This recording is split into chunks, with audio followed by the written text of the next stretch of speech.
Most people assume that when you try a radical tech experiment like daily driving Linux in a hyper-corporate, Windows-dominated office, you either wave the white flag within the first week or transform into a militant open-source evangelist who refuses to shut down dinner parties with intense rants about package managers and terminal commands. I genuinely expected to hit a brick wall. In fact, I had the bootable USB drive packed neatly right next to my laptop on day 30, fully prepared to retreat back to Microsoft's familiar, automated comfort zone the moment the daily friction finally broke my patience. But something strange, unexpected, and completely paradigm-shifting happened on day 31. The razor-sharp edge didn't snap. Instead, it smoothed out into something remarkably durable, efficient, and entirely sustainable. 6 months later, I'm still running Ubuntu on the exact same mid-range hardware, surrounded by an office full of native Windows machines, and looking back, the decision to stay wasn't about defying corporate norms or trying to prove a petty point.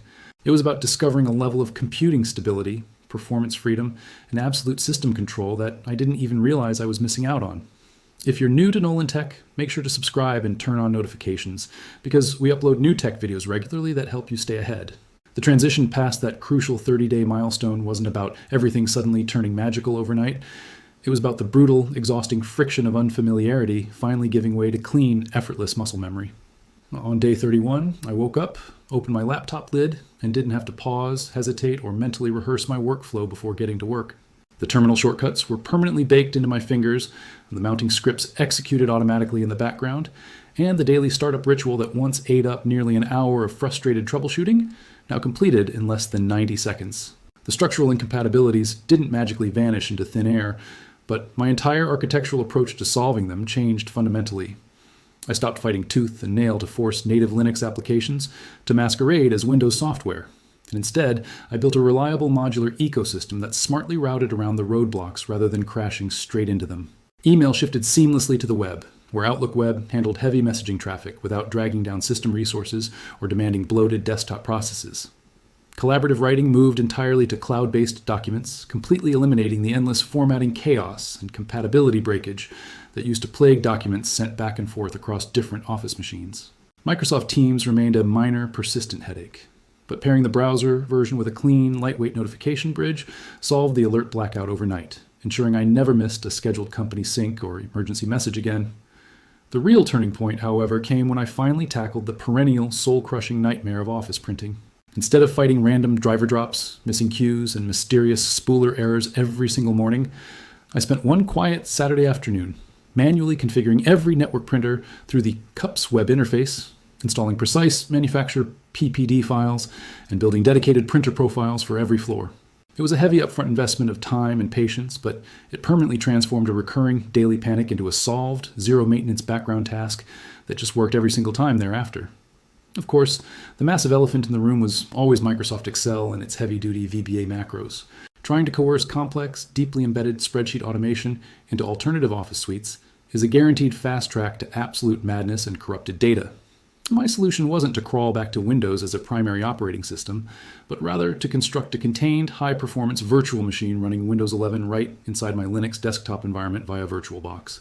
Whenever an incoming spreadsheet demands complex macro execution or deep data crunching, I spin up the virtual environment in seconds, process the file cleanly, and shut it down when the job is done. The virtual machine acts as a secure, isolated pressure valve, trapping the proprietary software inside a sandbox where it cannot touch, clutter, or compromise the rest of my system.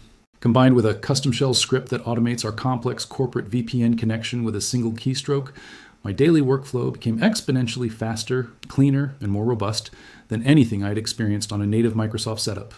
That architectural efficiency quickly translated into a massive, undeniable performance gap as the months rolled on and the calendar pages turned. My test laptop is a 4-year-old mid-range machine that would have traditionally started chugging under the endless background weight of modern Windows telemetry, persistent registry bloat, forced background updates, and uninvited startup services. Yet, after half a year of heavy daily abuse, my Ubuntu environment still boots to a fully usable, lightning-fast desktop in just 11 seconds. Launching heavy applications, managing multiple browser windows packed with dozens of tabs, and running live video communications simultaneously produces zero measurable system drag or stutter. Because Linux doesn't quietly accumulate background garbage or force unwanted startup bloatware behind your back without your explicit consent, the hardware feels genuinely youthful, snappy, and responsive years past its intended corporate expiration date. Living inside this transparent, open operating system fundamentally rewrote how I understand technology from the ground up. When something breaks on a standard Windows machine, you're usually greeted by an opaque, unhelpful error code and a generic, patronizing suggestion to restart your computer, leaving you completely helpless and dependent on corporate IT support for answers. On Linux, the system actually speaks to you clearly and honestly. Package managers show you every single dependency, system logs explain precisely why a service failed down to the specific line, and troubleshooting turns into an educational, logical dialogue rather than an endless guessing game of rebooting and crossing your fingers. When I ran into an obscure audio driver quirk early on, the Ask Ubuntu community didn't just toss out a lazy, copy-pasted fix. Contributors pointed directly to the exact kernel commit that introduced the bug and the specific patch version that resolved it. That level of technical depth, transparency, and community collaboration completely changes your relationship with your tools. You stop feeling like a helpless tenant renting space on someone else's computer and start feeling like an actual empowered owner who understands the machinery humming beneath their fingertips. That profound shift in perspective made me look at standard Windows environments around the office with entirely new, hyper-aware eyes. Once you spend months working on a clean machine that runs only what you explicitly permit, the background noise and constant interruptions of a typical corporate PC become glaringly, almost offensively obvious. The uninvited pop-ups prompting you to sync your local folders with cloud storage, the aggressive web browser updates that silently hijack and reset your default homepage, the mandatory system restarts that interrupt your morning focus without warning, and the relentless telemetry gathering all start to look less like normal, acceptable computer behavior and more like aggressive, attention-stealing software bloat.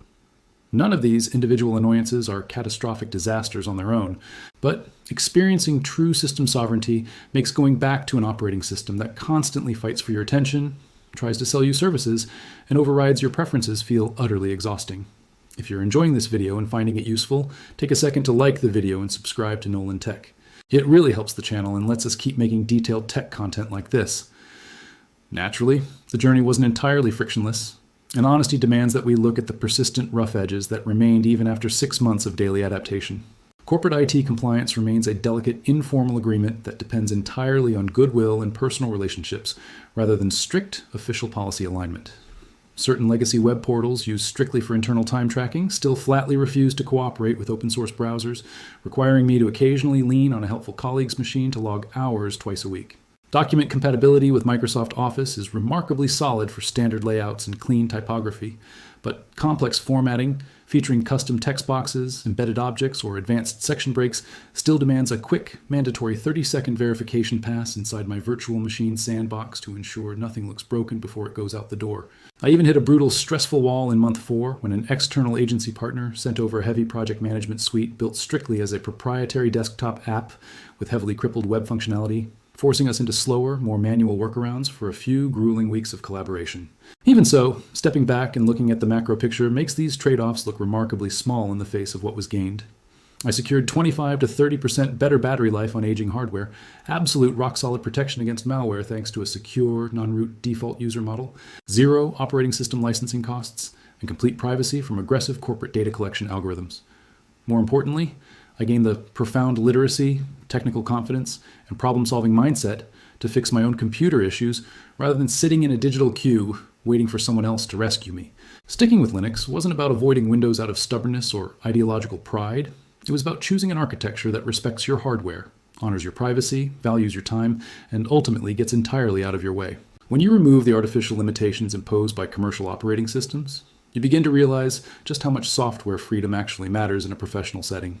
Beyond just the core system performance and security advantages, diving deep into the Linux ecosystem exposes you to a massive universe of specialized open source tools that fundamentally change how you handle everyday computing tasks. For instance, managing large batches of files, organizing unstructured data, or orchestrating complex multi-step workflows transforms from a tedious graphical chore into a seamless, automated scriptable experience.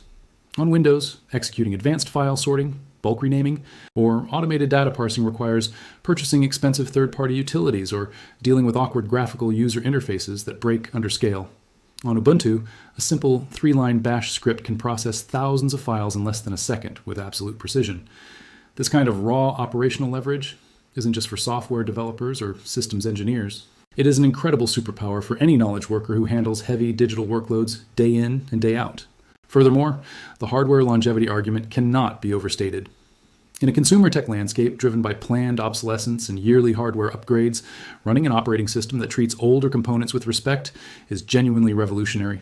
Modern commercial operating systems are aggressively engineered to demand heavier hardware specs, with every major annual update effectively nudging millions of perfectly functional machines toward the recycling bin long before their physical components wear out. By contrast, a lightweight Linux distribution breathes new life into aging silicon, optimizing thermal performance, reducing fan noise, and maximizing battery efficiency on laptops that manufacturers would love to see replaced. This environmental and financial sustainability creates a quiet sense of independence from the endless cycle of hardware consumption, proving that you do not need to buy a brand new machine every 3 years just to keep up with basic software demands. Of course, embracing this lifestyle requires a shift in how you view mistakes and troubleshooting. When an update goes wrong on traditional operating systems, users are conditioned to feel a sense of helpless panic because the inner workings are locked behind a corporate black box.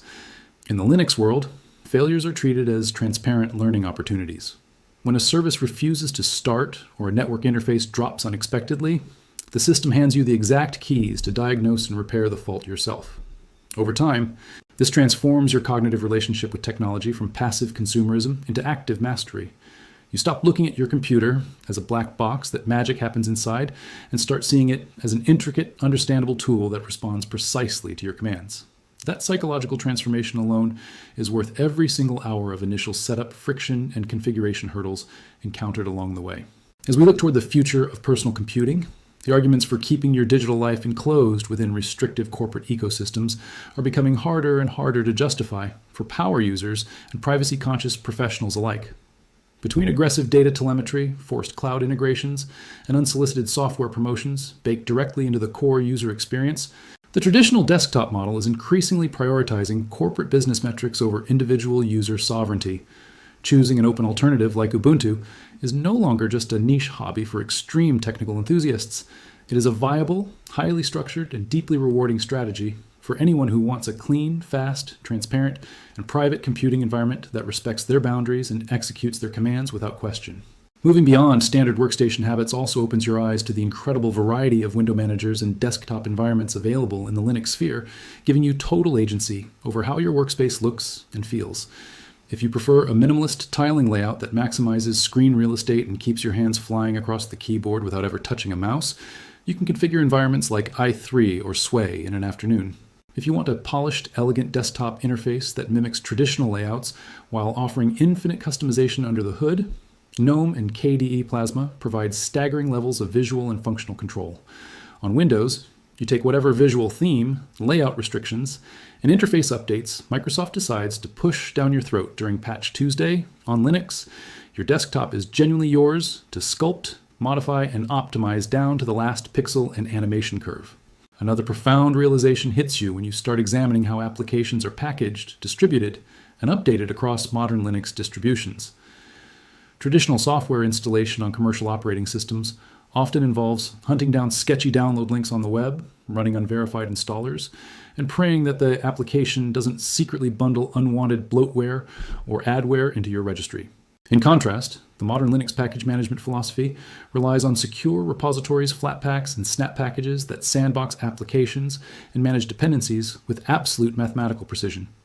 When you install an application, you know precisely where every file is going, what libraries it relies upon, and how it communicates with the rest of the operating system. This level of architectural cleanliness prevents the gradual system rot that turns fresh Windows installations sluggish after just 12 months of normal usage. Let us also talk candidly about the developer experience and text editing ecosystem, which serves as a massive magnet for professionals transitioning over to open source environments. While tools like Visual Studio Code run cross-platform, the underlying tooling integration on Linux, ranging from native Git management to containerized Docker workflows, operates with an inherent native synergy that simply cannot be replicated inside a translated POSIX compatibility layer. Because Linux serves as the foundational operating system powering the vast majority of cloud servers, web infrastructure, and enterprise backend systems worldwide, developing, testing, and deploying code locally on a Linux machine means your development environment mirrors production reality down to the bare metal. This eliminates entire classes of frustrating deployment bugs where code works locally on your machine, only to fail miserably once pushed to a remote Linux server. The security implications of running a daily driver operating system with a strict non-root default permission structure cannot be overstated in an era where cyber threats are growing increasingly sophisticated. On Windows, many daily applications run with elevated privileges or encourage users to stay logged in under administrator accounts, making it painfully easy for malicious payloads to hijack system files and inject persistent malware deep into the core directories. On Ubuntu and related Linux distributions, even standard administrative tasks require explicit authentication via sudo, meaning malicious scripts or stray browser exploits cannot silently alter system settings or install unauthorized binaries behind your back. That foundational wall of security gives you immense peace of mind when browsing the web, handling sensitive corporate documents, or interacting with unfamiliar external networks. Furthermore, the customization of hardware power profiles and thermal management offers tangible physical benefits that improve your daily computing experience in ways you might not initially expect. On modern laptops running commercial operating systems, background telemetry and unmanaged services often keep processors spinning at higher clock speeds than necessary, leading to annoying fan noise, high surface temperatures, and rapidly depleted battery life even when the machine is theoretically sitting idle.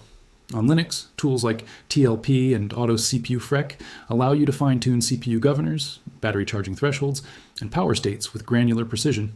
Being able to programmatically cap your battery charge level to 80% to preserve long-term lithium-ion health, or forcing aggressive passive cooling profiles to keep your laptop completely silent during quiet office hours, represents a level of hardware stewardship that commercial operating systems completely ignore. As the months turned into half a year, I found that my reliance on proprietary cloud services also naturally evolved towards self-hosted, privacy-respecting alternatives that gave me absolute ownership of my personal and professional data. Instead of trusting third-party corporate servers with every note, document, and sync file, exploring open-source solutions like Nextcloud, Obsidian, and local backup scripting gave me a robust digital infrastructure that operates entirely under my own rules. If a cloud provider changes their terms of service, hikes their monthly subscription fees, or alters their privacy policy, it doesn't disrupt my workflow because my data lives locally and my tools are open source.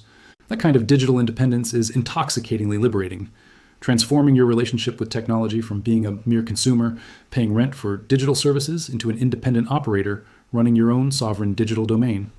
Reflecting deeply on this entire 6-month journey, the most important takeaway isn't that Linux is a magical utopia with zero flaws, nor is it that everyone reading this should instantly format their hard drives and switch over tomorrow morning. The reality is much more nuanced. Linux demands curiosity, patience, and a willingness to occasionally roll up your sleeves and solve problems when things don't work right out of the box.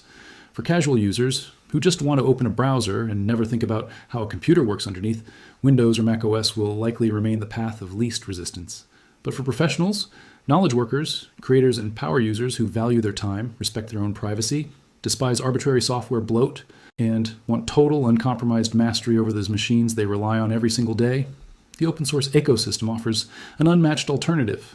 It challenges you to grow, rewards your curiosity, and ultimately gives you back total control over your digital life.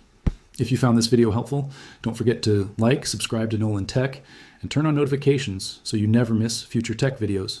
What is the single biggest fear or hesitation holding you back from taking the plunge and switching your primary workstation over to Linux?